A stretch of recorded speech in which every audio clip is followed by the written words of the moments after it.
Oh, hello there, Jack. What do you want, old man? Oh, jeez, man, I'm not that old. Just looking for your mom. Oh, I wanted to buy some beans. What? Screw you, geezer. We ain't selling our beans for nothing. Well, I already have some beans, but I just need to buy some more beans. No, go get your own beans. These beans are for me and for me only. Oh, well, I guess I'll just sell my beans in the market. See you later, little guy. Hey, where you going? Get back here. You want to buy some beans? Yeah, that's pretty much what I came around for. I just wanted to buy more beans. Okay, but stay away from my chicken.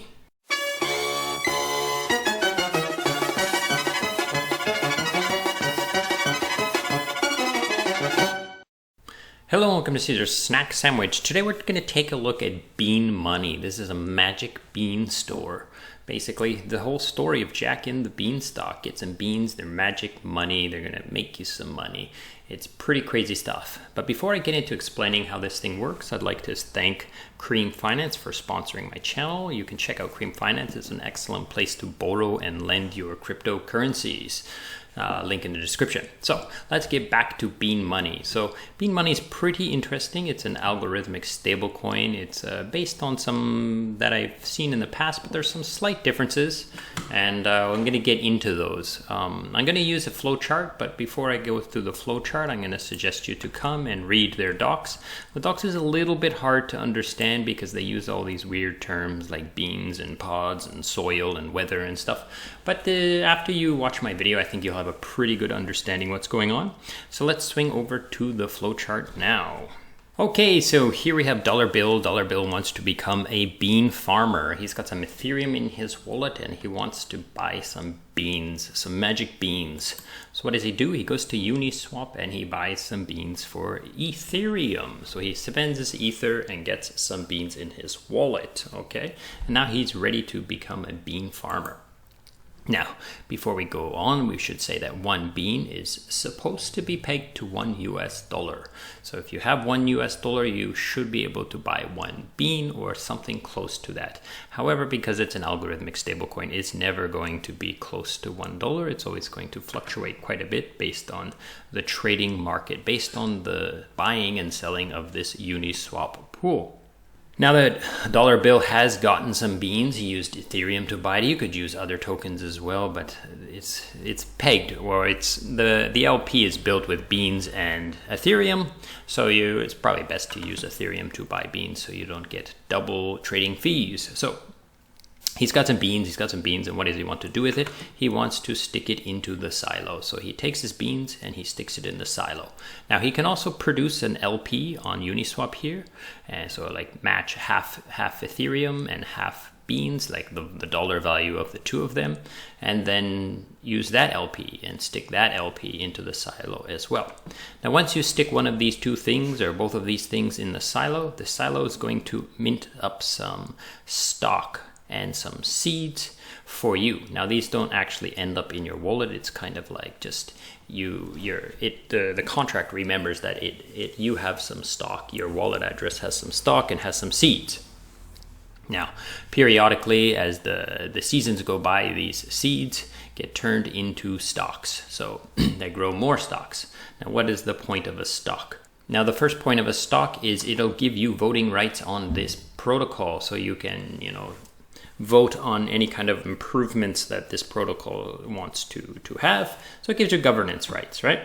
The other thing is that whenever the beans are above $1, so let's say the bean is worth, $1.50, then the silo is going to produce more beans because it's going to try to put more beans into the circulating supply so that people can sell the beans and bring the peg back down towards $1.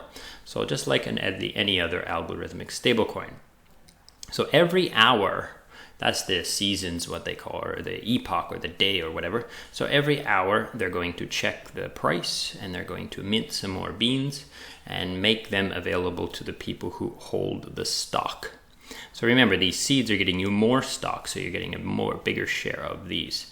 Now, if you had put LPs in, then you would get twice as much as if you put in beans, right? So the LPs are a little more valuable in that sense. Now, anytime you want to withdraw anything from the silo, there's a 24-hour lock. So once you withdraw, you get locked up for 24 hours, which just tries to control the major dumping of like beans and so forth, right?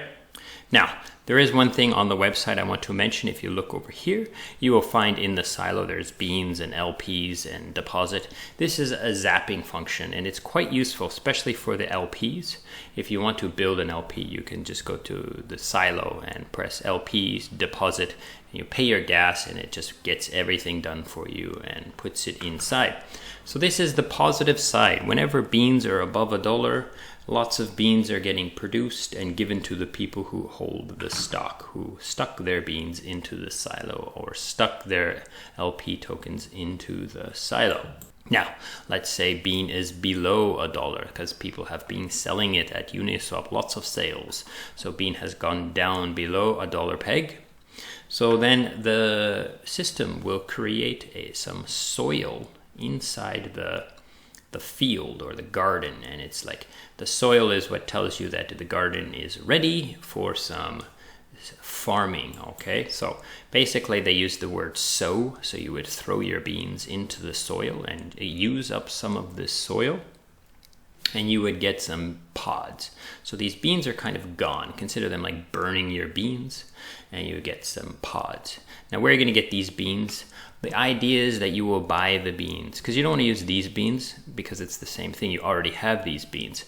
So if the bean is below $1, then you can buy beans at a discount, right? So less than $1. And then you can use those beans to mint up some pods.